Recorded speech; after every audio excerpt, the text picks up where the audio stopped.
மீது மகிழ்ச்சியாக இருப்பதற்கான 5 அறிகுறிகள். 1. பாவத்திற்கு பிறகு வருந்துதல்.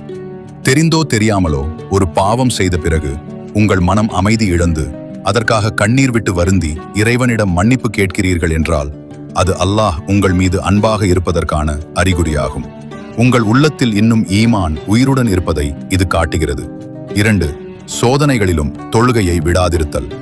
வாழ்க்கையில் எத்தனை கஷ்டங்கள், துயரங்கள் அல்லது பிரச்சனைகள் வந்தாலும் அவற்றை காரணம் காட்டி தொழுகையை கைவிடாமல் தொடர்ந்து இறைவனை வணங்குவது.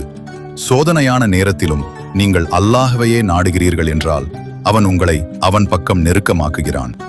3. குர்ஆன் ஓதுதல். இறைவேதமாம் குர்ஆனை ஓதுவதிலும் அதை புரிந்து கொள்வதிலும் உங்களுக்கு ஆர்வம் இருக்கிறது என்றால் அது மிகப்பெரிய பாக்கியம். 4. சோதனைகளில் தளராத மன உறுதி. வாழ்க்கையில் சோதனைகள் வரும்போது துவண்டு போய்விடாமல் நடப்பதெல்லாம் இறைவனின் நாட்டம்படியே நடக்கிறது என்று பொறுமையை கையாள்வது. 5. கண்ணீருடன் துவா செய்தல். இறைவனிடம் கையேந்தி துவா செய்யும் போது உங்கள் கண்களில் இருந்து கண்ணீர் சிந்துவது உங்கள் உள்ளத்தின் தூய்மையை காட்டுகிறது.